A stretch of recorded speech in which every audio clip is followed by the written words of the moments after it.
Outdoor Drive Podcast. All right. Welcome back to the podcast, episode 135. We have a pretty good one for you, a fun one. This is your boy, East Coast Trev, and... After a long while, it feels like, this is Steve. What's up, Steve? No, nothing, man. Them trade shows, really drag. It's like, I feel alien. But yeah, in podcast land, it was a long time. In reality, it's like, okay, we just recorded this stuff and we've been building and backlogging shows. But to go, 3 weeks or so and not be on air, it's a weird feeling. It really honestly is. I mean, the shows are great. I'm glad they're over. Actually, hold on. I refrained from saying that because it's really not over yet, because we actually still have one more show that's coming up August 15th up here in Massachusetts, the Huntstock. And that's another show that I'm actually really looking forward to. It's like the Woodstock. The Woodstock of Hunting, man. This one sounds unique. Like it's all media podcasting on the outdoors related and based. So it's going to be interesting. There's a lot that kind of goes into this one. So our good buddy over at Hunt Suburbia is putting together Huntstock, which is going to happen August 12th, 13th, and 14th in Westminster, Mass. At the Wildwood Farm. It's more of like a podcast-driven outdoor show, which they have day prizes every single day, door prizes. There's $15,000 in door prizes alone, dude. 3D archery, outdoor expo. The Northeast Big Buck Club is going to be there, which is pretty cool. Those guys, they bring some serious deer when they end up going somewhere. Some gear swaps, bars, foods, product demonstrations. I mean, there's a lot of people that are involved in this, man. I'm seriously looking forward to it. That's going to be a trip. And the best part is we're camping on site. Mm-hmm. Our booth is at camp-ish. Right. And we'll be doing live shows at the show, which it's kind of weird with the way this all works out. It sounds normal, but it's going to be different.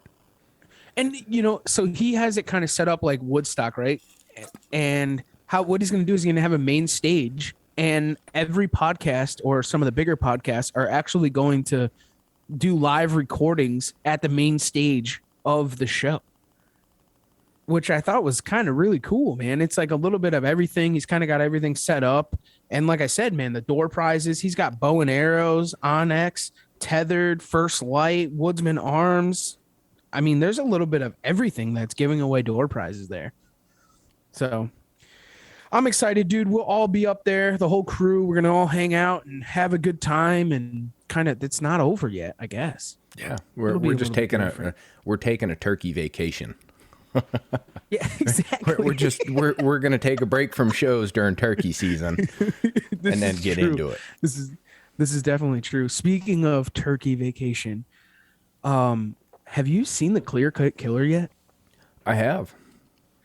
What a cool, at first, so I'll give you my first honest opinion on the whole thing. I'm like, you know what? There's not really much, like, it's kind of like, it's not a nor'easter call to me, because it doesn't have some craziness inside of the call. It's just straight clear. Right. And I was like, that's kind of weird, but it's wicked cool. Well, I don't know. You want to know my thoughts on it? Yeah. So going back, we'll say 2 years, we had the Blood series. Mm-hmm. And then last year he had, like the Alien and all that, where it's like the really rowdy colors, the stuff that popped. And my biggest argument is like, they're beautiful, they sound good, but a turkey's going to see that from a mile away, which is why we ended up with the Outdoor series, which had, your leaves, your sticks, your stems, all the different stuff in it to kind of blend it. But with the clear, whatever it's sitting on is what is going to be seen. So if you're wearing camo, it's going to see through as camo. If it's on the ground, it's going to look like grass or whatever ground you're sitting on. And I was like, it's kind of genius. Yeah. I do like the clear killer. I think it's a really cool thing. There's a lot of things. I mean, nor'easter game calls, turkey season, man, is when he goes full-fledged. And there's just so much stuff. And now having a full line of calls from Nor'easter. I mean, between the new Ridge Runner and the Cedar, we have the Clear Killer, the Mouth Calls. There's two different lines of mouth calls. If you guys haven't checked those things out, those are fire. There's going to be a lot of corking and twerking with those. Twerking. Ain't gonna be no. Well, I don't want to see Mark twerking. Let's be honest. No, me neither. Right. So there's two different lines with those, which are both really good. So we're gonna kind of change some of those up and get new cuts and different sounds and so on and so forth as we go down the line and make new lines. So he's kind of jumped in full fledged when it comes to turkey calls. And then a little sneak peek to kind of what's going on with the Ridge Runner. We had the oak one that you, Steven, and Mark had kind of made and kind of invented and whatever else, and then it went to the cedar, but now he's trying to do that in acrylic, right? And I saw that and I was like, geez, man, like it's always something with Mark. And then for grunt tubes coming down the line, we're gonna have the Jurassic series, which is, I don't know, dude, that's I don't think you're gonna be able to top that when it comes to grunt tubes, right? It's nuts, dude. He's got some good things. So if you guys haven't gone over there and check that out, nor'eastergamecalls.com, and kind of see what he's got going on and load up for your turkey season. Whew. Well done. Yeah, I don't know. He's just got so much good stuff over there, dude. I was sitting in my head going, okay, we've talked on the phone how many times with him. He's coming up with all this new stuff. What are we going to forget? And I think you nailed down all the major points. So all the major ones, yeah. Right? Yeah, I mean, major. We're not talking minor. There's more. It's Mark's world, man. You can never keep up with everything he's doing. It's always something from him, man. It really, honestly is. And speaking of Latitude Outdoors, as always, the saddles and all the other stuff that they have coming out. But in the next couple of weeks here, we have another podcast set with them with some of the new things that they have to come out for this coming deer season. So stay tuned to that. Check those guys out. Latitude Outdoors, Gator Outdoors. As always, they got a new turkey t-shirt out and working there. And speaking of that, with the squirrel competition t-shirts, everybody that has entered those first 50 entries that get their first t-shirt, those are in the mail and on their way to me, and then will be shipped to you guys. They had a little bit of problems with the screen printing, the rough drafts on those, so that's why it's been taking so long. But those are in the mail and on their way to me, and they will be to you sooner than later. I promise you that. Also, Zues right now, newairarchery.com. They're doing a pre-order. Instead of being $54.99, they're now $39.99. So that's a big sale on those. For 3 heads is $39.99, which is very cheap. If you guys haven't already, get on over to newairarchery.com and check those guys out. Who else am I forgetting, dude? Because I know I definitely am. Rack Bracket. If you guys are checking out and finding deadheads, those are great brackets for those. They're sturdy. They're probably one of the best ones. It's the only thing that I hang euros on in my place here is on the rack bracket, and I know Steven uses a ton of them also. Oh yeah. So if you guys aren't ready, get on over there and check those guys out. Outdoor Drive 10 on that one. Save yourself 10% on those. Who else am I missing, dude? I know that's the downfall to us not having done intros for a little while. I fly right through these things, dude, and now I can't even think. I almost have to look back at my notes. I don't think I've looked back at my notes since the first 5 episodes. Well, we still got Novix. Oh, Novix Outdoors, novixoutdoors.com. Use promo code Outdoor Drive 15 on that one. Save yourself 15%. The prices have increased over there on Novix. Actually, I take that back. The promo codes are down at this time because they're in the middle of fixing everything. So you can't even use that promo code. But they do have all their stuff. Stand by, it'll be coming back. It will be coming back. Also, Dirt Road Agency, those guys, Christian Costa, hands down. If you have hunting or outdoor product that you need a website or designed or reassigned or whatever reassigned. I can't even speak English. Go and check him out at dirtroadagency.com. He actually just rebuilt our website, theoutdoordrive.com, I can't even You've had a long day today, haven't you? Jeez Louise. I'm like rushing through everything and I can't even talk. TheOutdoorDrive.com. He had rebuilt our whole entire website. We have a merch section on there. Steven did a phenomenal job in building all of our turkey apparel by season. So we're going to be releasing by season different apparels. Right now, the turkey stuff is up and on there. I'm in the process. I didn't know when I had made the sweatshirt on there. That's only a couple different sizes. So I'm going to remake that in the next couple of days so that you guys have a nice sweatshirt to be able to order. But there is t-shirts, hats, everything on there. And before you leave the website, it's very important, guys, that you go all the way down to the bottom in the newsletter section, put your email in there, and then you can stay tuned with what we have going on. We have a couple of new things coming. Go ahead, Steve. I was just going to say, we are going to be putting out exclusive content and links and things like that through the newsletter. So if you're not signed up, you will not get the information. And especially like we're going to do some YouTube live stuff and be able to get podcasts first on our YouTube. And there's a lot of cool things, special discounts and stuff like that. They're all going to come through our newsletter. So you got to make sure to sign up. We are going to have a couple of really big giveaways here coming in the next month or so. And if you sign up on the newsletter, it'll already get you entered to be into those giveaways. So you can get a jump start, get on there and sign up for our newsletter, which is very important, I think. Absolutely.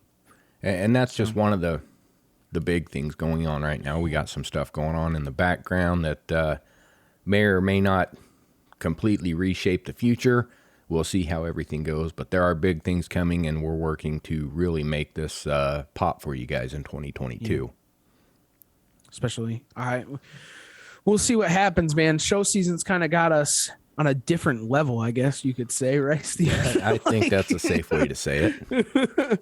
So you guys will see some really cool stuff from us. And if you guys aren't on a lot of our social media, because we see how many people listen to this and knowing how many people are on our social media and stuff like that and interact every single day between TikTok, Instagram, Facebook, probably going to open up a Twitter. Been thinking about that. Ooh, probably a good idea just to have it, right? So just check us out on all the social media platforms. YouTube is huge. We're actually going to put out some cool older content of some of our hunting trips and so on and so forth on there. So get on over there, check that out, as we always say. And, hit the subscribe button, the notification button on YouTube, 5-star review. That stuff always helps us out. We really appreciate it. And bringing back Tales of the Tailgate. That's another thing, especially turkey season coming right around the corner. We'll start popping those things back up. But definitely. And one other place you guys need to make sure you go check out is the Outdoor Call Radio. Make sure you go over there, download the app, and there are some incredible shows coming out. So Outdoors Dan has got a wonderful radio network built, and it's one more way that you can follow us, as well as a lot of other people you may not have ever heard. So give them a try. It's a free app. It's on iTunes, Google, Alexa. It's everywhere. And like Steven had said, there's other podcasts on there that, a lot of you outdoorsmen want to listen to other podcasts, but don't know other good podcasts to listen to. If you download the app and listen on there, you're going to find a pile of other really good outdoor podcasts. So go and check him out. Like Dan said. No, like Steven said. Yeah, like Dan said too. I cannot talk today, man. Jeez. Hey, that's all right, because stumbling on my words. I'll give you a breather, because we're going to bring back someone that hasn't got to speak in a little while, and I know he's been a little antsy. There's a lot of stuff piling up. So what do you say we let old Mike Salter give us some news for the cruise? Let's do it, buddy.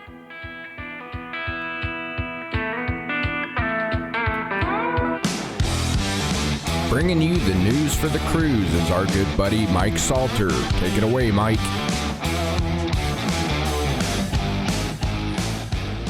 Hey everyone, let's kick this one off in Iowa and a couple of enforcement cases. First, an investigation that began as a turkey poaching case last fall has concluded with 5 men between the ages of 19 and 27 pleading guilty to 48 wildlife charges and being assessed a total of $83,000 in fines and liquidated damages. Investigators uncovered evidence of year-round poaching, including at least 70 deer, 4 turkeys, ducks, raccoon, and red foxes dating back to at least 2018. The men would shoot wildlife out of season, over bait, and from vehicles, often without the proper tags. In addition to the fines, 2 men will face a minimum 7-year suspension of hunting licenses, and 2 others will have license suspensions as well. And 5 rifles, 3 shotguns, and 3 bows have been condemned as they were used to commit the crimes. A severe punishment, but is it enough based on the other sentences for similar crimes that we've seen recently? I personally don't think so, but at the end of the day, they're caught. So the next one involves actually the director of Iowa's DNR, who was cited for fishing without a license on March 18th. The curveball here is that the director actually requested the citation. She was informed while paddle fishing that she did not have a valid fishing license. This was because her licenses were set to auto-renew, but she had recently gotten a new credit card and forgot to update the system. The director acknowledged that it was an honest mistake, but the laws apply to her just like anyone else. She has since renewed her licenses and is encouraging folks to check the system regularly. Overall, a great outcome and commendable of the director for leading by example. Now to Rhode Island, where DEM will be conducting a major survey of licensed hunters for the first time in 15 years this spring. The survey will be distributed to all hunters 15 years and older who have purchased a license within the last 3 years. The survey is designed to better understand hunting participation, experiences, preferences, and opinions and perceptions of important management issues. DEM has stated that the results are an important tool in maintaining and improving division efforts for managing wildlife and providing hunting opportunities in the state.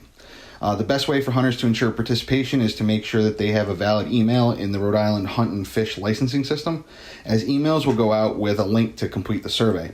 Those hunters without or with invalid email addresses will be contacted via phone, text, or mail. So be sure to respond to the survey and provide your feedback to DEM. A summary of that survey data will be available to the public this fall.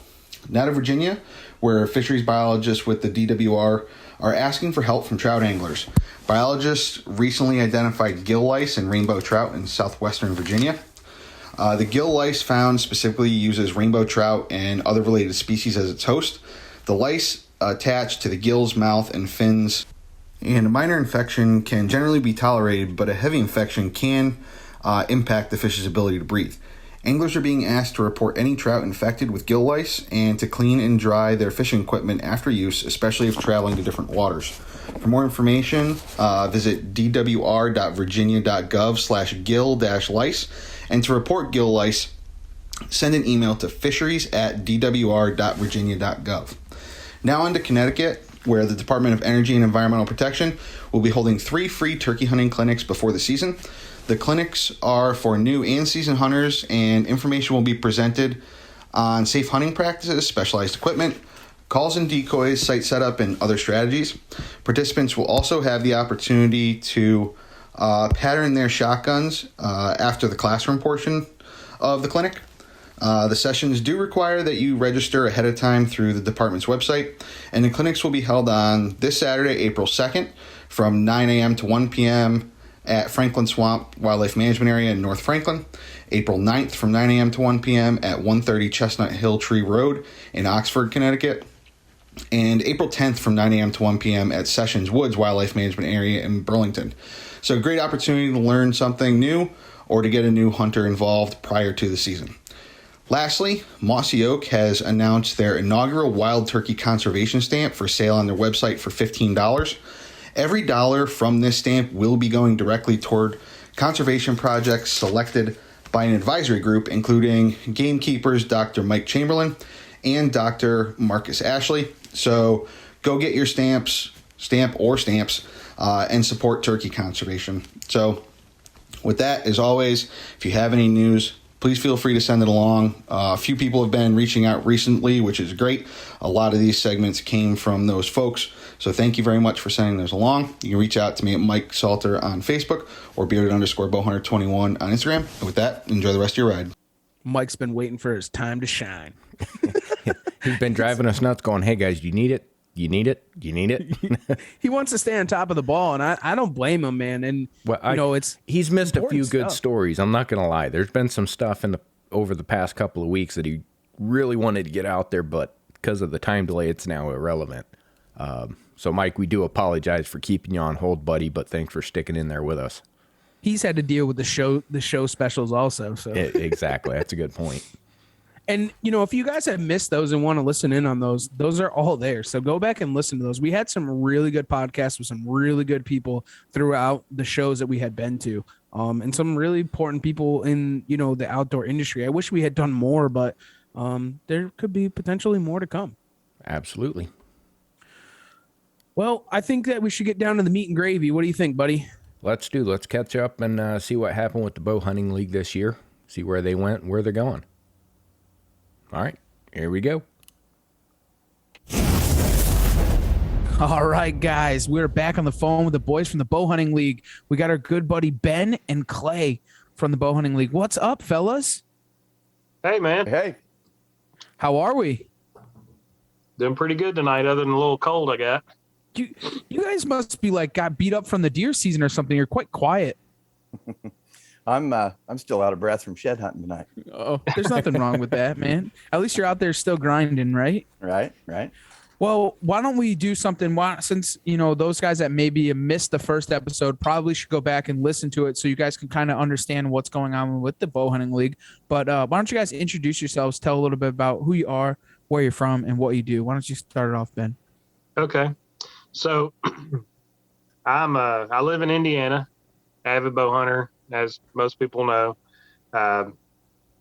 Been up here for 7 years. I run the Bowhunting League, started everything, and I've got a lot of people help me too now, but started everything back in 2015.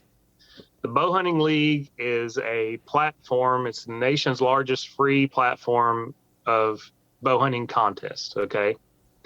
We have a deer contest. It's a team deer contest. We have a team turkey contest. We have a team elk contest. And we also have backyard shooting contests, which we call the one shot. They all occur at different times of the year. We have some amazing sponsors that have helped us out with accruing prizes. Just to kind of give you guys an idea. So we started in 2015. We had 9 teams sign up that year. Okay. Lots of hand holding, lots of training, trying to set up the platform, where you pick your own team. And last year we had 791 teams sign up. Jeez. And that was a 36% growth over the previous year. And we had right at 50% more inches submitted this year. So not only are we growing in number, by 36% or whatever, we're also growing in engagement and quality of bow hunter. Obviously, if you don't tag your deer, it doesn't mean you're a bad hunter. It's just we're getting more killers in the group. Pretty easy to find us. You just search Bowhunting League on Facebook or Instagram. We also have a website, bowhuntingleague.com. You can find some information there. But just kind of give you guys an idea about how this season went with us. We had right at 74,254 inches entered. And right at 570 bucks submitted. We run about around a 130 average.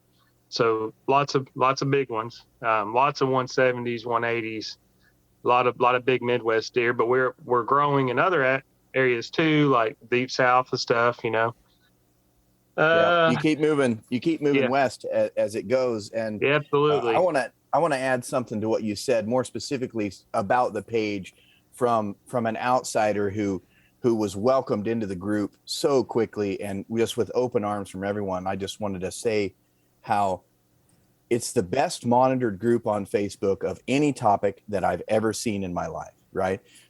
If there's a little bit of if somebody posts a domestic knife post, right? Somebody trying to sell knives or whatever they're trying to do, they're gone.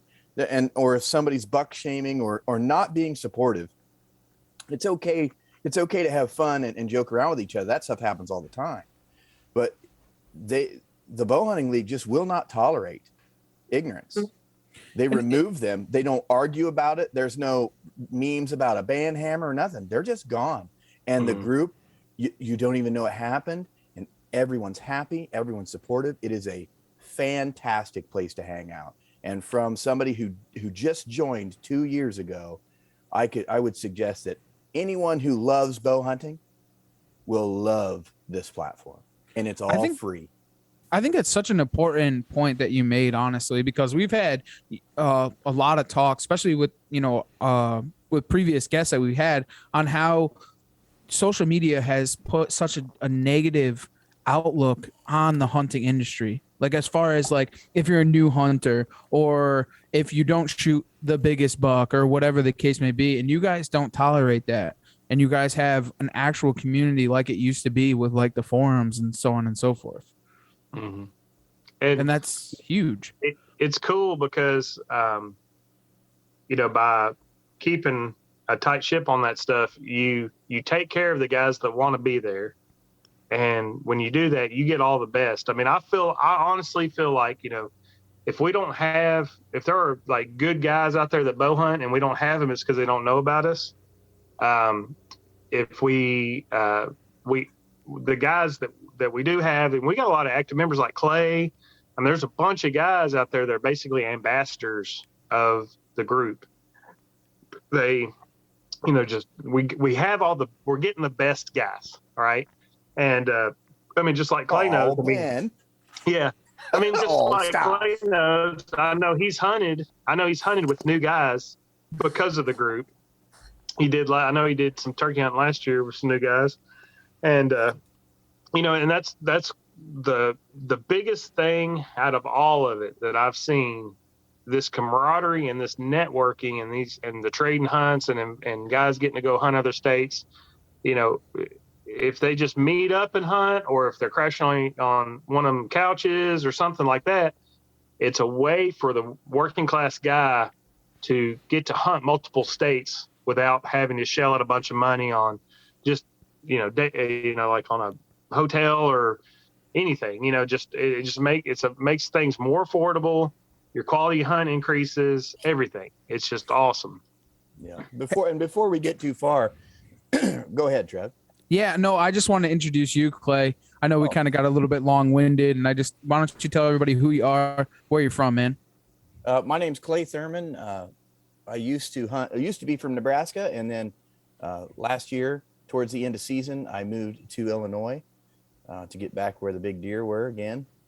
So I kept all my connections and everybody from out west, and I'm able to move back here and focus a little bit more. And kind of what's your tie to the Bowhunting League, man? Well, I just love it. I participate with it, and I don't know if you want to call me a fanboy. I suppose I guess you could. just a loyal customer, I guess it is, right? Yeah, I mean, Ben and I have talked about, and I help him when I can. I'm pretty busy outside of hunting, but we're trying to figure out the best ways for me to be able to help him, and we're just working through that, and I help him whenever I can. What I was going to say right before you introduced me there, I just want to say what the league is really quick, and so how to participate in the Whitetail League, or the Bowhunting League, which that's what we're really here to talk about. It's 3-man teams. Build your own team. You submit the scores, the gross scores of your deer, and those 3 combined scores are your score for the Bowhunting League. So if you kill a 200-inch deer and somebody else kills a 200-inch deer and somebody else kills a 200-inch deer, you guys just scored 600 points just to make it easy. Mm-hmm. I do want to tear into one part of it, and I've had conversations with other people about it, but you guys have changed some of the rules too, with not only with the team aspect of it, but the Kings of the Tines and all the other stuff. You guys have all changed that to make that a little bit more, I guess, realistic, I guess you could say, to actually being the Kings of the Tines, instead of like one guy who can shoot 10 deer at 100 inches and then have 1,000 inches. You know what I'm saying? Does that really make you King of the Tines, I guess? Right. So King of Tines, first of all, King of Tines is the individual contest. Right. Each person can enter all of their inches of deer, And what you're referring to specifically, and not saying anything bad about 110-inch deer, but if someone were to live in a state like, I think Alabama, I think you can shoot $6 or something like that. Yeah. It's unlimited, actually. Okay, well, if you shoot 110-inch bucks, 660 inches, and that, what I think the guys felt that it didn't necessarily fit in maybe with what a title like King of Tines should be, averaging 100 inches. And so not to take away from the smaller deer, but most people are shooting for a big deer, you know. So what does the rules change from that, instead of just adding up all of the bucks that you shot? So we're always adjusting, and there are new things that are brought up, and we haven't finalized the rules. We've tweaked some. We change it, but like I said, we listen. Just kind of case in point, the King of Tines eventually is going to have a prize. It already has a really nice prize package. Next Level donated 1,000 pounds of product. They're going to ship it a crate straight to the winner. Out on a Limb Manufacturing $500 gift card, and Buck Fever Seeds, $100 gift card. So like, it's a solid package right there, right? But there were $75,000 or $50,000 worth of packages this year. Yeah, $50,000 worth of prizes in a free contest. Yeah, that's wild. Go ahead. We had like 80. We have a little over 80 winners. I mean, it's averaging out over $600 per winner. Like, that in itself has morphed into something that I would never thought it would. But getting back to the rule thing, so like, you have, as you grow, you run into types of people that you don't even know exist. Like, I met a guy this year that hunted over 230 days out of the year. Okay. Killed like 30 something, like 35 big game animals. Is that Madman? Who is that? No, it's Brad Clemens. Well, he ended up winning the King of the Tines. Well, he killed 3 big muleys in the Sonora Desert in Mexico. And it's, he's affiliated with the outfitter. I think he's like part owner or something in it. But I was talking to him, and the thing is, he's doing everything. I mean, it's all just blood, sweat, and tears networking. He sells hunts. He's just obsessed with hunting in general, like lots of Western stuff.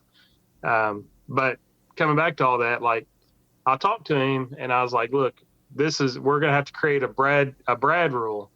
And I said, we're only going to allow, because there's a lot of working class guys that have to go, like, if they want to get into a quality animal, they're actually going to have to go through an outfitter. I mean, there's a lot of guys that live in states that don't have quality animals.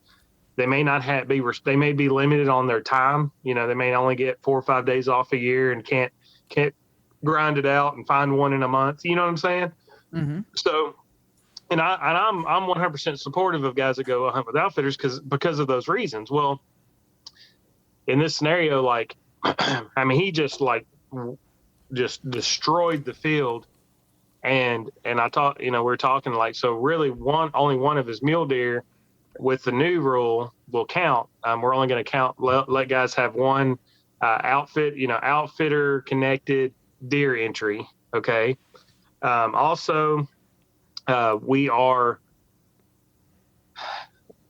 going to make an adjustment based off probably the top 3 teams or something as far as official scores, just because all the good guys, even the guys up in the top 10, all those guys are like, yeah, it's so easy to get your deer scored by an official score. It doesn't have to be submitted or anything, but just actually officially scored, and just for a verification and stuff. But we added a couple rules this year as far as measurement picks, just where we could see how guys, measure a tine and measure the mass, and just send it to us, show us how to measure it.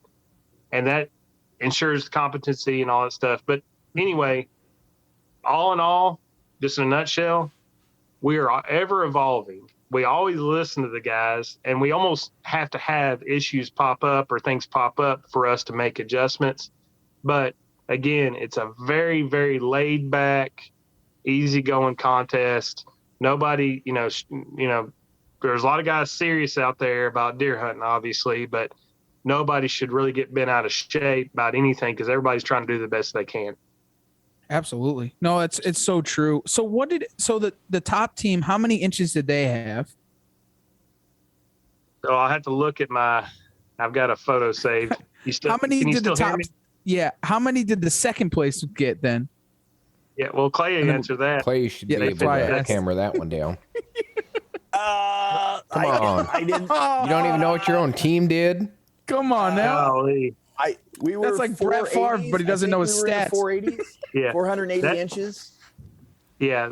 You not knowing what your team scored is not my fault. I'm already looking to next year, boys. Yeah, that's right. What I'm saying. Staying positive. I get it. I like it. So while he's looking for that, some of the other things that happen on the Bowhunting League, like the one shot, a quick description of that. Guys go into their backyard, they go live on Facebook, they take one shot at the specified distance, at the specified size of target, and they score it and they get prizes. It's fantastic. There's nothing better that's than what it. drew me into the league. That was the best thing I'd ever seen. And then I realized after being there how cool the rest of it was. And so to see the thread where he announced the winner was fun for me, because there was nothing but people being positive, people saying congratulations. There was no complaints about whatever someone might complain about. 473 inches is what won it. 473. 473. So if you divide that by 3, I think their biggest one was a 178. I think they had a 178. So 473. Wow. Yeah. My team was Clay, Damien, and Zach was the name of our team. And so that's Zach Kaiser, who's an absolute giant buster, and Damien Riffles, who's also just a fantastic hunter. Just these guys are real, true outdoorsmen, and it's a pleasure to be able to hunt with them and be around them and visit with them. And there's so many people like them in this league that are there to help all the time. You might run into an ego here and there, but they're still good. They're great people, right? Lots of people who kill big deer have an ego, you know what I mean? But if they're still there to help, there's nothing wrong with that. They just they just love it. What do you think that there was if there was one deer that kind of stood out to you for the season, what would it which deer would it be across the Bowhunting League? Damien Riffles. Damien killed a big, heavy, massy 180 plus. Or was he right at 180? Brian Galeas, I believe that's how you say his name. He actually had an article, I think it was in Outdoor Life or something. He hunted this suburban buck in Missouri. Okay, big. I think it's outskirts of a city, and he hunted this thing for like 3 years. He ended up going like 201 and 4/8, I think. Wow. But the deer's got like 10, 11 inch brows. I mean, this thing's just huge. Like it's almost, he does have some non-typical growth, but like it's, he's mostly clean, and he's just a absolute tank. He's got like, I think he's got like 4 or 5 years of sheds off this thing. I mean, I don't think I've seen a deer other than like, I mean, this is a suburban deer, so this isn't a managed Iowa farm. Hey, got 7 years history. He's got this much history with a deer that's got a lot of people hunting him, and I thought that was it's a really good story. So on the video, Clay just put a picture up, and it's disgusting. I mean, I remember that. It's just this big forked G2 with brows as long as your forearm. Like it's just a giant deer. So he's just huge. And the funny thing, and the reason why I bring that up, I mean, is because there's always some giant crazy mutant that comes out from the Bowhunting League. I mean, last year was the Burnswick buck, or there's always some that just comes out of nowhere that's like, bro, where did you come from? And that there's just all these silent killers that nobody hears from, and these guys just come and kill just these monster deer. And they do it repetitively every single. It's not like a lot of these guys, they're not just doing it one year. They're doing it repetitively every single year. Well, and they're just unheard of. And these guys are the guys that they're in it for the deer. They want the satisfaction, the personal satisfaction of going out, hunting a big deer, got a big deer. All right, what's next? It's not the glory. It's not the look at me. It's not. They're just doing it because they enjoy it. That's what they have a good time doing. Enjoy the chase. Yep. And that made me talking about, that one big deer every year. That kind of made me think about this. There's 40,000 people in this group now almost on the Bowhunting League. And somebody tried to cheat this year. And I'm sure that there has been some fudging of numbers here and there, but somebody really, really tried to cheat. Yeah. You can't cheat when there's 40,000 people. You can't. These people are like some documentary, some Luca Magnotti documentary on Netflix. You know what I mean? They are hunting. When somebody puts a deer up and somebody goes, that doesn't look right. Yeah. You know what I mean? Like, that doesn't look right. There's 10,000 people looking, and they found the picture on a high fence website. Wow. Just another angle of the deer. Yeah, it was crazy. It was wild. No and see that way. none of that, you probably didn't see a post about it or anything like that. Cause the thing is, they just executed him. They just took him out behind the barn and shot him, and he's gone. Yeah. Just gone. Over. And the thing is, I hate it because, somebody, it is, a lot of times it's somebody that's ingrained in the group, and then they're getting benefits from the group, networking, we got a bunch of friends in there, but that definitely happens, and we get rid of them. I mean, they go on to the sunset. And let's not even give the cheaters one more second of our time. Yeah. You know what I'm saying? I concur. Yeah, but we definitely clean it up. Especially on a free though. It's free. It's free. That's what gets me. It's People free, will always man. try to take advantage. That's It's just as it's lazy human nature. That's nuts, man. But you know what? It's so good that you guys go above and beyond and pay attention to that stuff and take care of it. And the community takes care of that kind of stuff, man. That's just the way that it is. And you guys have built just one of the most amazing whitetail archery tournaments in the world, honestly. I mean, let's be honest. I mean, that's what it is. And it's something, it's really cool, man. It's something to be said for that. You can roll over from the sport side of it from the sporting side of it into the sports side of it with the one shot, which we had started kind of diving down. And I'm kind of with Clay. That was my niche in it. That's what I enjoy. I had a good time doing that. Got my wife involved, and she put me to shame. So it was fun. There's a kids bracket. That happens to you a lot, contest. bro. Yeah, she I love women's the kids divisions. shoot. It's great. The kids shooting is awesome. And what's so cool about it, it's 50-50 boys and girls. We Absolutely. got these girls, and that's the thing. These dads are doing great jobs raising these girls, and they're getting them out there and they're doing stuff. But these girls are cleaning house. Like, I'm talking shooting better than tell me about it. Men, when my wife came out as the number 2 seed in the shoot down, I was like, are you shitting me? Yeah. Well, normally you might get on a we'll call it an average scoring deer, a great deer, but an average scoring deer, you might get 20 or 30 or 50 or 100 likes.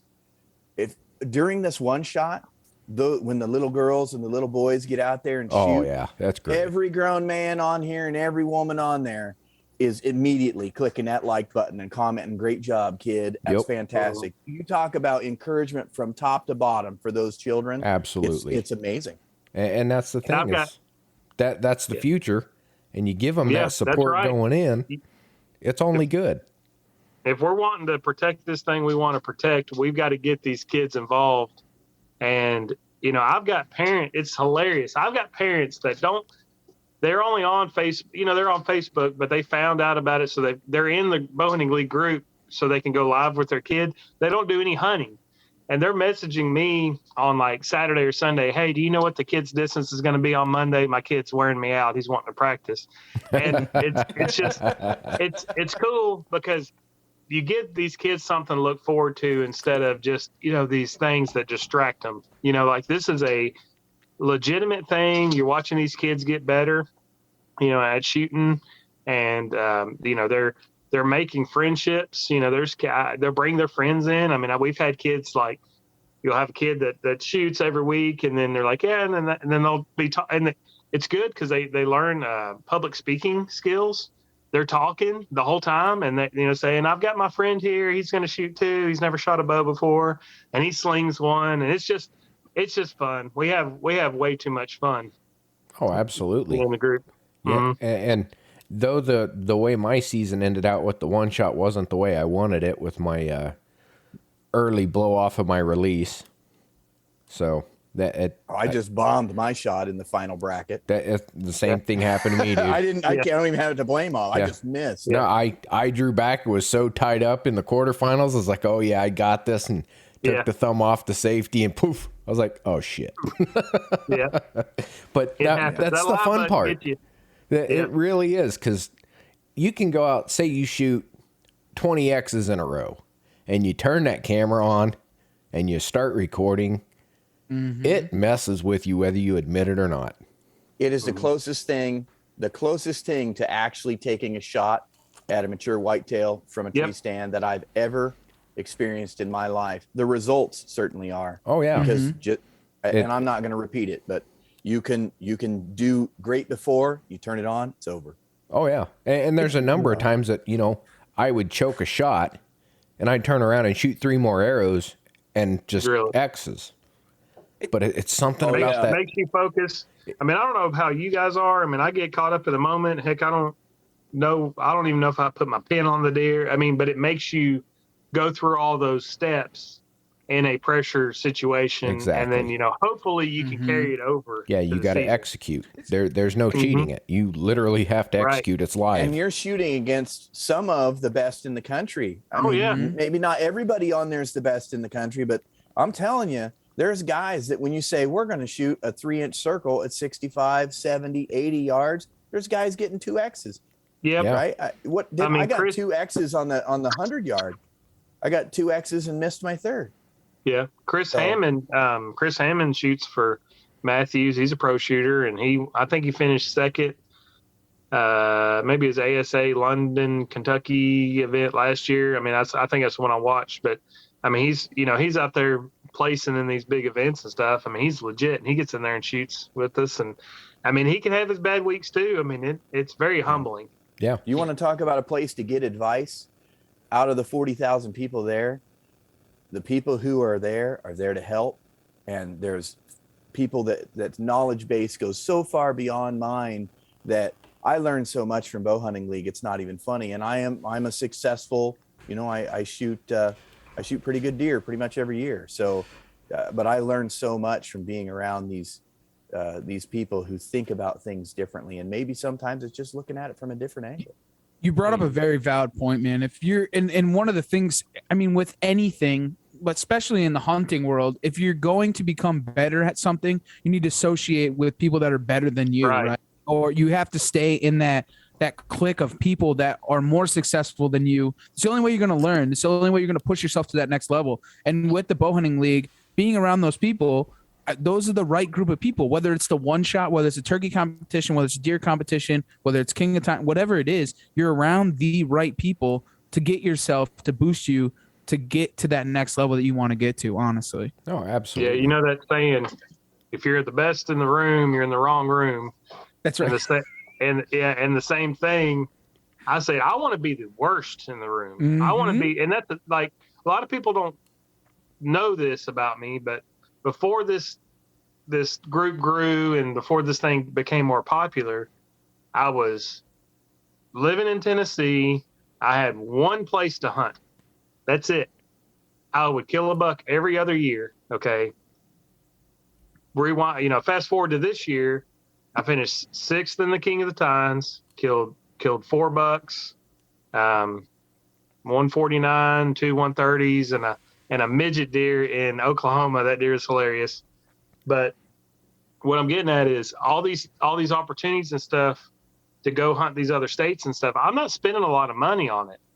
And so there's 2 things, you want to learn, the craft, right? So you got guys around there that can share that information. But the most important thing that we can do as a hunter is get access. Access is the hardest thing to do, right? Look at all these companies that are making money on access. They're your leasing companies, these companies that have these apps. Hey, you want to trade a hunt with somebody or whatever, all these apps and stuff. You have to pay for that crap. You don't have to do it here, and you're going to get in target rich environments and get, get around quality guys that have your best interests at heart. And that's what's so cool about it. Like, kind of like what, some of the things Clay was saying. And you still have to do your due diligence, right? Mm-hmm. I mean, it's Absolutely. not like out of 40,000 people. If you think about that as a town, right? If it's 40,000 people in the town, somebody's sleeping with somebody's wife, somebody's doing drugs, somebody drinks too much, right? There's all kinds of people in that 40,000, but the active people are generally pretty good. So you would want to do your due diligence, but I've heard a lot of success stories and not very many heartbreak stories. We've had over 200 hunts traded. I don't keep track of anything. I don't, like kind of a very loose tracking. Like I just kind of mental note kind of thing. Like, hey, I know these guys went hunting together and stuff, but we've had over 200 hunts traded. Wow. Awesome. I've got invites from 3 people that I can't take right now. Yeah. Oh gosh. Yes. Like every year, like, and I'm not even, I'm nobody, right? So there's people who are great people that I've met. Justin Miller is an absolute turkey slaying killer. And the guy's like, hey, if you need to come down, you want to come down to Tennessee, come kill one. And Miller killed a double grand slam with his bow last year. Wow. Yep. That's insane. One of the birds in front of me, it was one of the most, I feel like I kiss people's butt a little bit, but that hunt that he did right before my eyes was absolutely masterful. Like a random person, a good turkey hunter doesn't get that done. And I'm sure he's told the story on a podcast at some point, look him up, but the bird he killed that would have been Nebraska. We were on the Kansas-Nebraska border. So one of his first Nebraska bird was fantastic.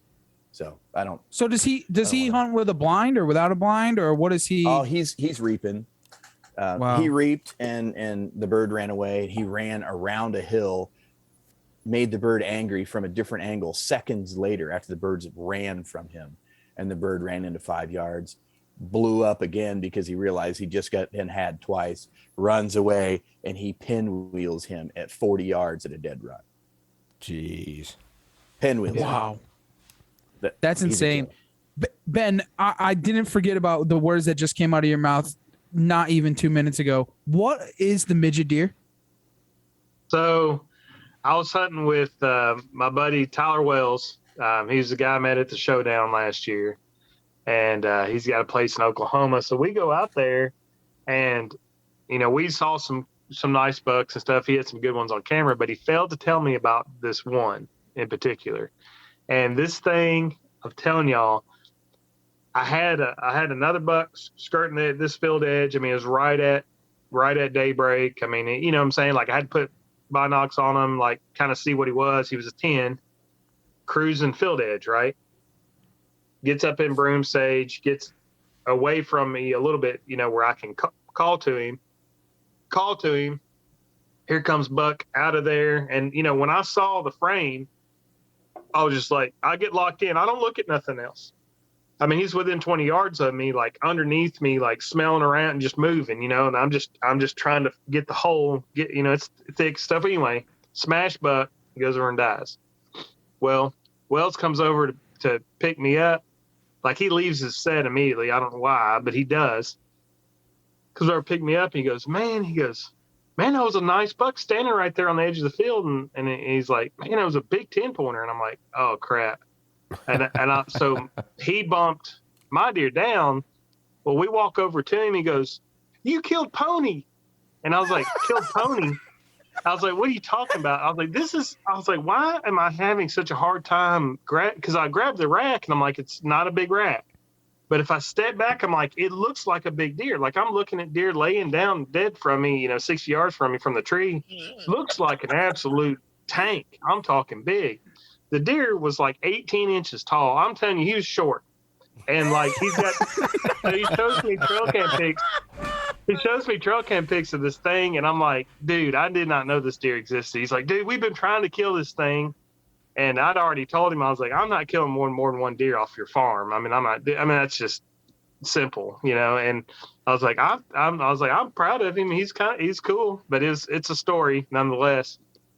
But I guess he ran Pony down on top of me when he cruised the edge, That's hilarious. Yeah, Pony, killed Pony. He's legitimately a midget deer. This thing is short for My Little Pony. Dude, it's hilarious. Did he have a big rack on him? What did he have for a score? Rack? The thing, I scored 105, and like the thing is, like everything was proportional. His ears were small, his nose was short. I mean, he looked. I'm telling y'all, laying away from me when I'm sitting in the tree. I'm like, tank. We're walking up to him, even me and Tyler. He's like, man, it's like, man, that's a stud. And like when we get there, they say objects in the mirror are closer than they appear. It was kind of like that, kind of like that example. We walk up to him and I'm like, what is going on here? Like, I don't understand this scenario. Cause like I can see the deer looks big even from like 5 feet. And then when I grab his rack, it's small. And, it's just this little midget deer killed Pony. That's priceless. Absolutely priceless. It's probably the best hunting story that I've ever heard, honestly. You could probably do a full body mount for the same size as a normal chest mount. You need to put it on your desk. Yeah. Yeah. You need down sitting on your desk. You need a Bowhunting League t-shirt. Killed Pony. Killed Pony. That's right. Yeah. How about you, Clay? Man, what was exciting for you this season? I kind of let my team down just a little bit. I killed a 130 in Nebraska. I killed a 150 in Ohio. Only. And then I had a couple big deer in Illinois that I was trying to get on, and I just couldn't make it happen. I never saw either deer, and I just didn't get it done. I'm back in Illinois this year. I won't do that again.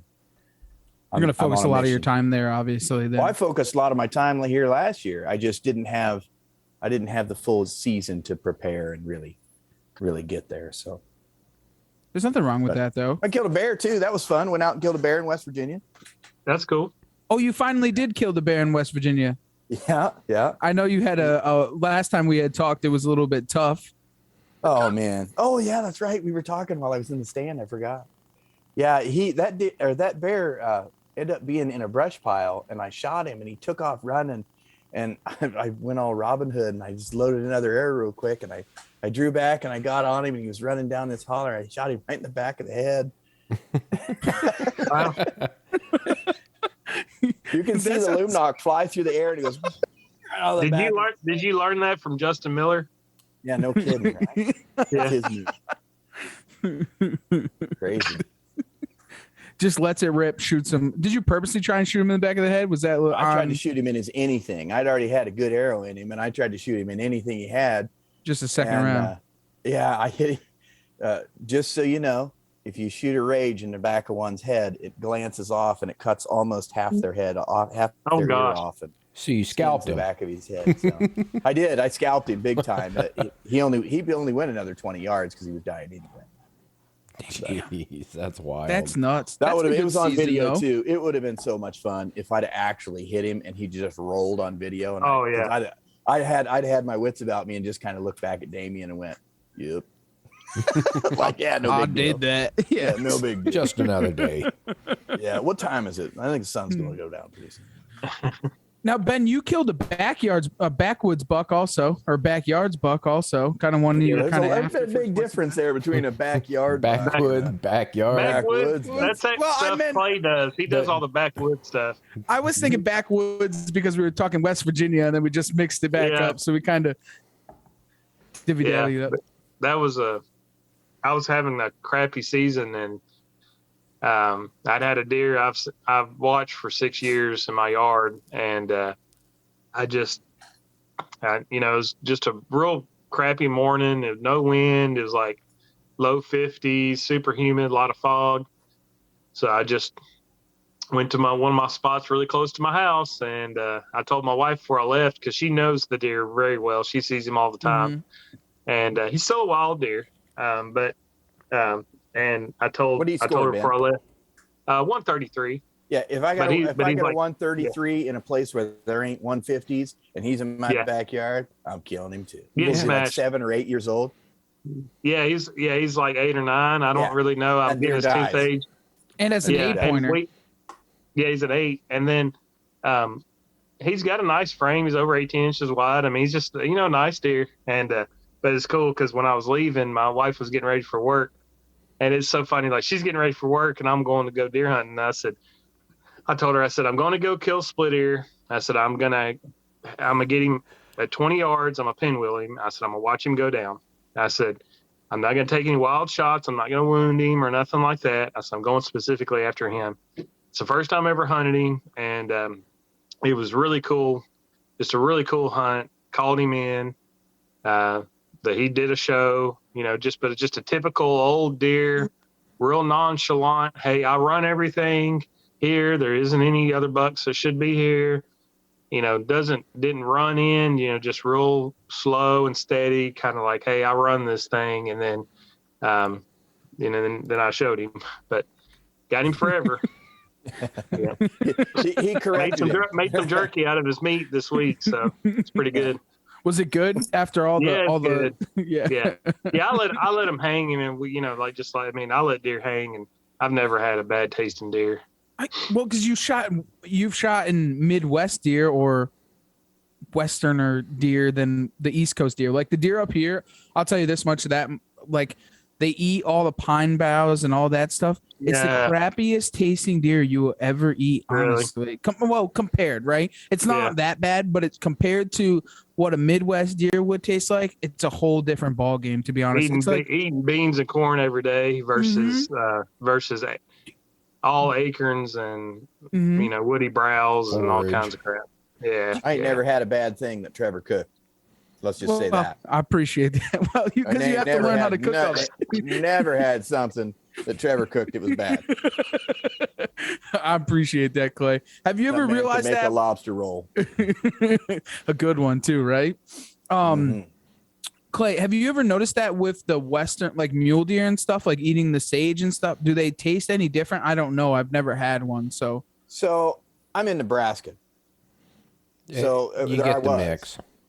Well, it was corn. I mean, when I'm shooting deer, I'm hiding in cornfields a lot of the time. Okay. Right. So it's not like these are eastern Colorado sage grass. Like in northern Arizona, you're getting them. There you go. They're really hammering down on your grazed grasses and things like that. So you can almost compare it to like grass-fed beef.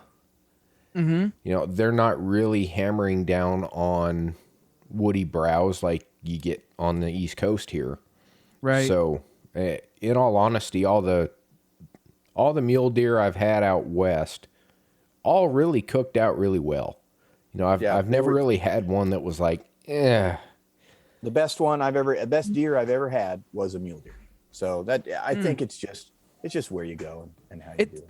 It's kind of funny when you like deer wise, right? So like being in the taxidermy world and going to taxidermists, and I know you guys are all going to think it's freaking weird, but if you put an East Coast deer next to a Midwest deer, like a Kansas deer, it's night you'll never, it's wild. It's wild. You guys probably wouldn't notice because you guys never really dove into like the Northwoods. No, dude, they have the East Coast deer and northern East Coast deer. They have big ass ears. When you have the Midwest deer, they have very, very small ears. It's crazy. Like it's like almost like night and day. Like you put the two of them together, it's insane the difference. And I don't know if it's just over time and evolution where they can see, they use their vision more than they use their hearing in the Midwest, which they use their hearing more than their vision because they're in like thicker woods and stuff like that. I don't know. It's just crazy. It's just nuts. I don't know. I'm not really sure where I was going with that, but I've never heard that. Yeah, and it's crazy. I had a whitetail carcass and a mule deer carcass hanging next to each other, and I freaked out when I looked at their muscles on their back. Yeah, Really? They're not the different. same. They're not the same animal. No. I mean, their muscle groups are totally different. It's because mule deer hop and Yeah, I was going to say, look at how whitetail run. mule deer run. Compare it to a whitetail. Mule deer don't run; they bound. You know, Yeah. so it's an It was entirely. strange. It's think of someone who does a lot of squats versus a sprinter. Yeah, but even beyond that, just put extra muscles in weird places where that's not where muscles go. Like that, you know, like they have two sets of calves. Like what? How did that happen? You know? Yeah, It's totally Crazy. nuts to me though. We derailed different ourselves points. pretty bad there, didn't we? Yeah, well, we were talking about deer's ears Squirrel. and squirrel. We were moon pouch and squirrel pouch and moonshine. Yeah. You don't ever do that. Don't ever do that. I think Ben's probably heard that story. So let's talk about the teams and the excitement. I joined. Wait, so Clay's the one that's going to bring us back on track after that? Wow. Okay, just clarify. So I joined. This is my second season that I just finished with the Bowhunting League. Last year we got sixth. This year we got second. And from sitting in that place, it's really not about winning, right? I mean, the prizes are great, but it's not about winning a prize or anything like that. It's more about what's going to happen. And I'd be lying if I didn't say I wanted to win a contest, or else I wouldn't enter a contest. Everybody wants to win. But it was so cool or part of the excitement was knowing that there was team. I know one team out there specifically, all one guy had to do was shoot a 130-inch buck, and he won. Yep. Wow. And you know, he's a good hunter. He chose not to. Really good hunter. Yeah. Oh, I don't know if he chose giant. not to or not, but he shot a smaller deer that was very mature, and good on him. They were right there. There was several teams like that. The team that won, these guys hunt like 100,000 acres. They've got big deer, and they only won by a few inches, but it probably wasn't because they couldn't have killed a bigger deer. You know, I'm sure they had big deer. Yeah, they will not shoot. I mean, he's walking. Yeah, those guys, all three of them, you know, they have places that they have managed and they know every single animal on these places, and it's all free range, obviously, but they're walking 170s as 4 and 5 year olds. They're waiting till the deer are getting to 6 and 7. And that's the thing. They're killing 8, 9 year old 150s and walking deer score much higher because they know next year, that's the name of their team, is needs another year. That's the ideology that they hunt by and they manage by, and that's why they kill booners all the time, is because they're shooting them when they're old. You know, that's insane. How could you walk? I guess you're at a whole new level when you do something like that, right? Like that's not even. I think it's all about opportunity. Honestly, I could take 3 guys from Pennsylvania who have only ever seen 100-inch bucks in their life. And if I introduced them into an environment where there was enormous deer that were patternable and there was intelligence on the deer and all of that stuff put together, their first year might be hard. Their second year would be less hard. By the time their third year is, they're letting those 170s walk underneath them, because if that's the target environment that you have, then that's where you are. Yeah. So up until this year, this coming year, I'll have to see, but I'm in a position now in Illinois where I think I'm going to be building a partnership with some really great people, and I just barely know them at this point. We'll talk about it again sometime, but they all seem so freaking cool, and they've got tons and tons of acres around where I'm going to be hunting next year, and I want to jump right in and start that management system with them. And I don't want to say abide by their rules, but if they've got it going, yeah, I'm not going to affect that negatively. We're all going to do the right thing by each other, and we're going to work together. So I've got an opportunity to where 155-inch deer don't ever walk past me. I'm sorry. Right. That's not great. Maybe some people look down on it, but I don't pass 150-inch deer yet. I just don't. If I were seeing more 150-inch deer, I don't think on this new place, I don't think I'll be shooting 150-inch deer unless they're 8s. So I really That's feel a good thing. Well, and man, that, I feel so good. that's really the thing, though, is you got to hunt the best of what you have available. exactly. Right. You know, if your Can't property shoot what's Hunt not your only, there. hunt, stay in the moment. if you and only be hold realistic. 120s, you can only hunt a 120. But if you're Yeah. holding And when it comes to 150s or neighbors- 180s, yeah. Now, when it comes to neighbors, you have to be happy for them, right? And that's the whole hunting community. If people were just happy for other people, it's okay to say, man, Steve got that buck. Gosh dang it, I wanted to kill old Curly or whatever, but I'm so happy you got it. If we can get to that point, we're all winning, right? Yeah.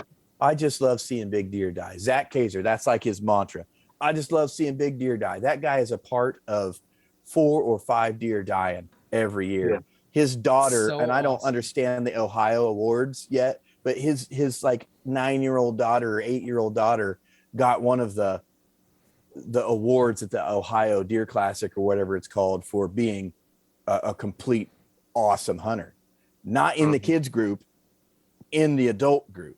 Wow. Because that girl's killed like, this is a false statistic, right? This is straight fake news, but she's killed like 4 or 5 deer over 150. Wow. And she's Still not. big. Yeah. So cool. Aaliyah's like that too. Is that You know, Dave's- my travel? Yeah, Dave. What is it? My story with Aaliyah or something? Yeah, yep. That Yeah, girl she- kills giants. She killed she had the top buck from Montana this year for us, and she also killed She's young. 7-8-year-old. Yeah. I don't know how old she is. I'd say probably 15, 14. I was thinking something like that. You know, Yeah. She's a great shooter teenagers. though. Incredible. Great Incredible shooter. She Works she obviously liked doing it. I don't. It seems like she's Killed pretty an elk. humble. Yeah, she Yeah. killed an elk. Yeah, and It's Dad, amazing. like, they're out there shedding and they're doing stuff together every day, so that's cool. It's just amazing to see that the younger generation is coming, full force after us. Honestly, Yeah, I love it.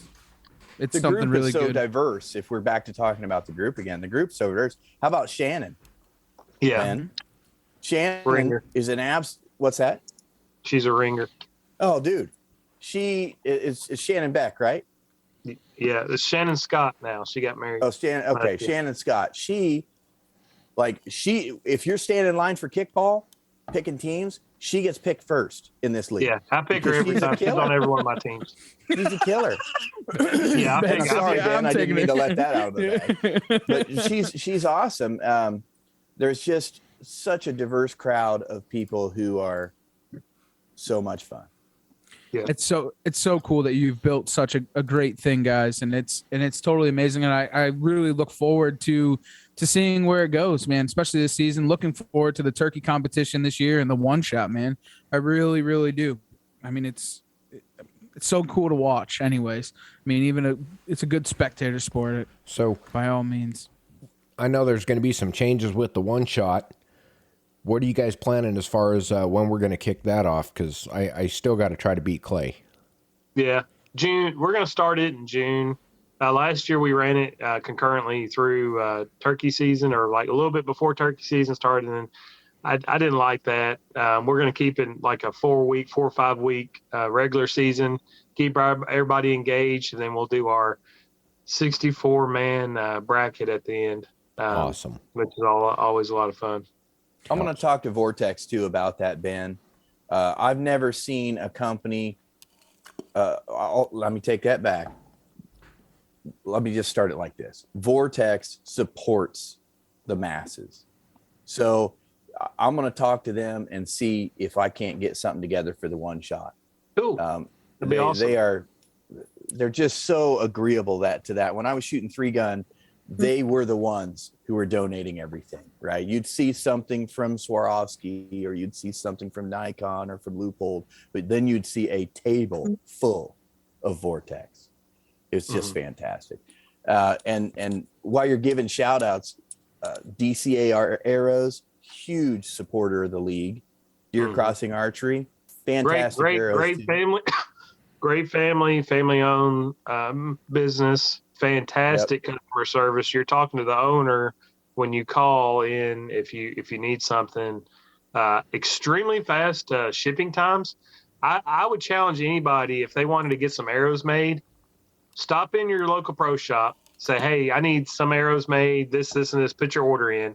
Then call DCA and order them, and I guarantee you get your arrows from DCA before your pro shop's done with theirs. If you order them before noon, this isn't their guarantee, but this is what I'm telling you has happened to me multiple times. You order them before noon, they ship them that night. There's a UPS tracking number that night.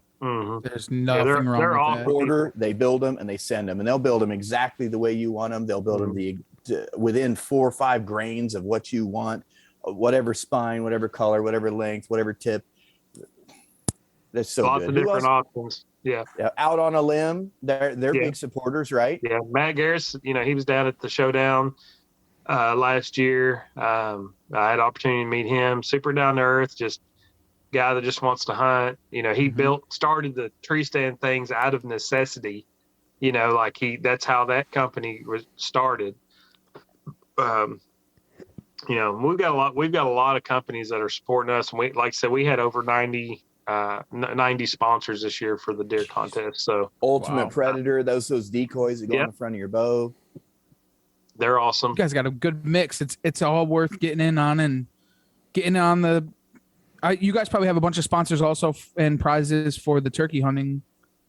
So we don't really have a whole lot for turkey. I don't really spend a lot of time drumming up stuff for that, just because the turkey, the big prize with the turkey is you get a medallion, and I still have but the big prize with the turkey thing is the networking. That is single-handedly the best opportunity to network and trade hunts with guys, and you get to know people over the turkey season, and that's where that's the reason we do the Turkey League is for the networking. 2 totally different programs, right? I can tell. The deer hunting, there are people who are ate up and serious, and that is what they're doing. The turkey, they're just as ate up, but it's more of like a smack talk fest. Yeah, there's a whole lot more. I don't know, because a turkey's a turkey, right? Pretty much. It's not a deer, right? It's not. Yeah, there are bigger turkeys than other turkeys. Unless you're a turkey turkey's hunter. a turkey. Yeah, unless you're a hardcore turkey hunter, right? Yeah. Well, when they start growing horns, I'll start losing sleep. But I love hunting it. But the point is, the Turkey League, I would say, is more of a locker room fun, or a barbershop fun, as opposed to the other one's Madison Square Garden. That's like our squirrel hunting competition that we did. It was kind of that. It was after the deer season. I wanted to, guys. I was in the middle of moving. I am going to do it next year. I'm so sorry. You better bring your A game, because I bet you next year is going to be something else. I can attest to that. I will. I wrote entries. the A book on squirrel hunting. No, That's good. We'll see. we will. It will get tested.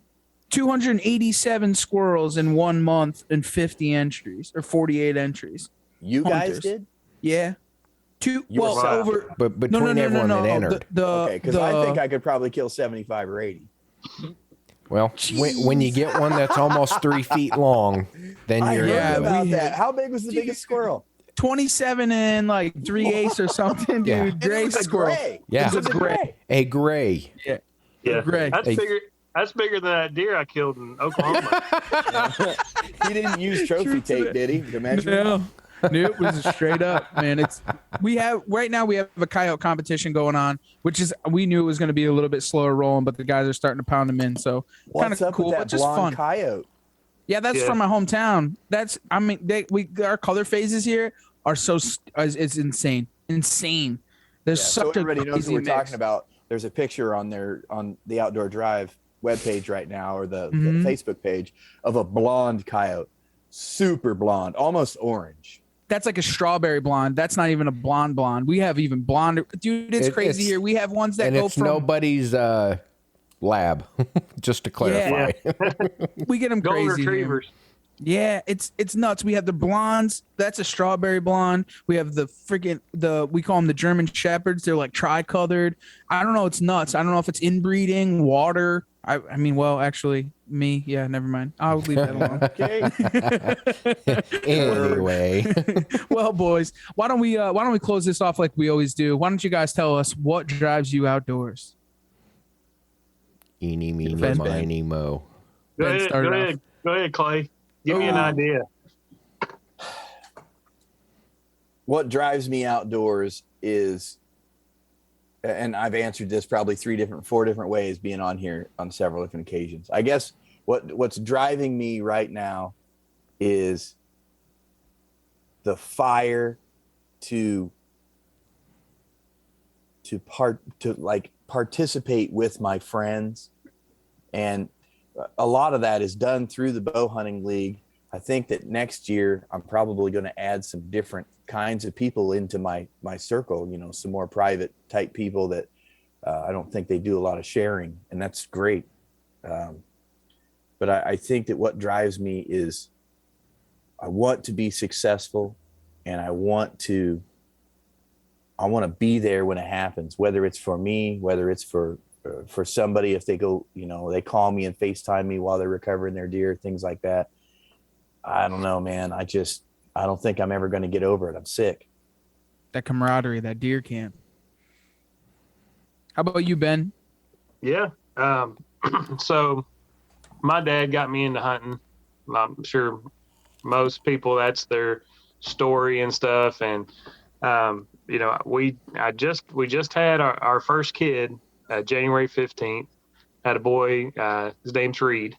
It's deer spelled backwards, just so y'all know. Well done. And, wow. But, I wanted to name it Spur, but I didn't get the kind of input that I wanted. I'm kind of soaking up these last few years where I'm not going to have, not taking him and stuff. But that's what I'm looking the most forward to. Obviously I'm in the moment and I love it all, but that's something I'm really looking forward to when he starts walking and we can, and start seeing, you see things differently through the eyes of a child. You take a kid hunting, right?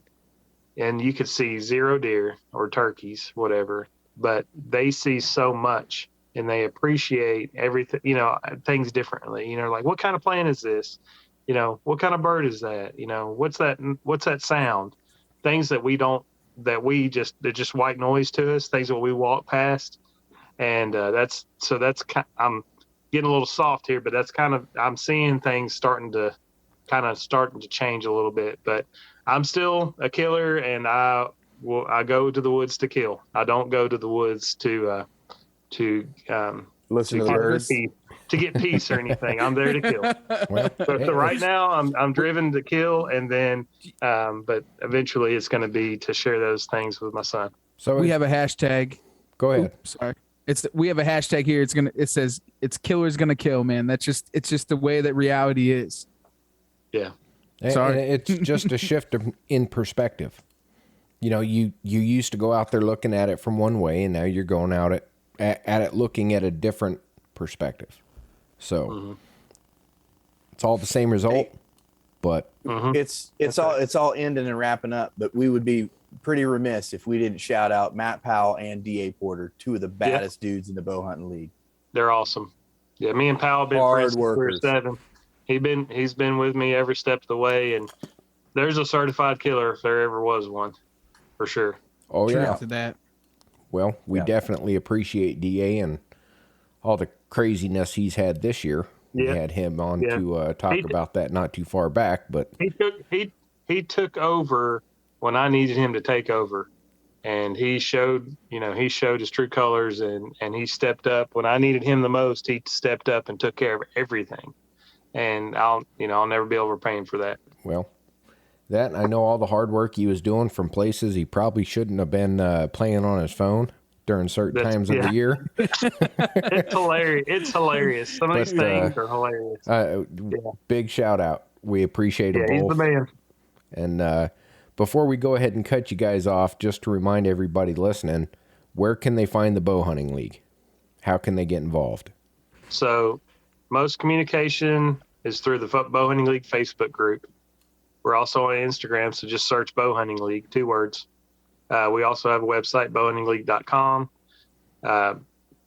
Lots of active members and stuff in there, so all you have to do is ask a question. You're going to get answered by 6-7 different people. Outstanding. Well, we'll keep it short and sweet. We pretty much covered everything, and if you want to know more, go back to the original episode we did overviewing the Bowhunting League, because there's a lot more details on that particular part. And until then, guys, we just want to thank you for taking the ride right here on the Outdoor Drive.